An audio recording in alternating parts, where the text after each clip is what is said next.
ఎంతో luxurious and richest car అయిన Rolls Royce ని ఒకసారి మన ఇండియన్ కింగ్ రోడ్స్ ని క్లీన్ చేయడానికి వాడాడు. దీని వెనకాల ఒక రివెంజ్ స్టోరీ ఉంది. 1920లో రాజస్థాన్ కి చెందిన రాజా జైసింగ్ ప్రభాకర్ గారు లండన్ పర్యటనకి వెళ్లారు. అప్పుడు అక్కడున్న రోల్స్ రాయ్స్ షోరూమ్ కి ఒక నార్మల్ పర్సన్ లాగా వెళ్లి ఒక కార్ ని టెస్ట్ డ్రైవ్ చేస్తాను ఇవ్వమని సేల్స్ పర్సన్ ని అడిగాడు.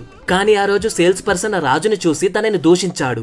నార్మల్ పర్సన్ కి ఇలాంటి కార్ నడిపే అర్హత లేదు అని అక్కడి నుండి వెళ్లిపోమ్మన్నాడు. అయితే ఆ తర్వాత రోజు రాజు తన రాజవస్త్రాలతో ఆ షోరూమ్ కి వెళ్తాడు. అతను ఒక రాజు అని తెలిసి రోల్స్ రాయ్స్ వాళ్ళు ఒక రెడ్ కార్పెట్ వేసి రాజుని ఇన్వైట్ చేస్తారు. ఆ రోజు రాజు అక్కడ ఉన్న 6 కొత్త రోల్స్ రాయ్స్ కార్స్ ని కొనేసి వాటిని ఇండియాకు పంపించమని అదే సేల్స్ పర్సన్ కి చెప్తాడు. ఆ తర్వాత ఆ కార్స్ ని ఇండియాకు వచ్చాక రాజు ఆ కార్లకు చీపిర్లు కట్టి ఇండియాలో రోడ్స్ క్లీన్ చేయించాడు. ఆ కాలంలో రోల్స్ రాయ్స్ కార్ నడపాలి అంటే ఎవరికి పడితే వాళ్ళకి ఇచ్చేవారు కాదు. అది నడపాలి అంటే ఒక స్థాయి ఉండాలి అనేవారు. అలాంటి బ్రాండ్ ఉన్న కార్ ని రోడ్డు ఉడవడం కోసం వాడాడు మన రాజు. రోల్స్ రాయ్స్ కార్స్ ని రోడ్స్ క్లీనింగ్ చేయడానికి వాడారు అని ప్రపంచమంతా తెలిసింది. ఇది రోల్స్ రాయ్స్ బ్రాండ్ గురించి మాట్లాడుకునేలా చేసింది. ఆ తర్వాత రోల్స్ రాయ్స్ కంపెనీ వాళ్ళు జైసింగ్ రాజాకి క్షమించమని ఉత్తరం రాశారు. కొన్ని కథనాల ప్రకారం ఇంకొన్ని కార్స్ ని రాజాకి గిఫ్ట్ గా ఇచ్చారు అని కూడా చెప్తారు. మీకు రివెంజ్ ఎలా అనిపించింది కింద కామెంట్ చేయండి.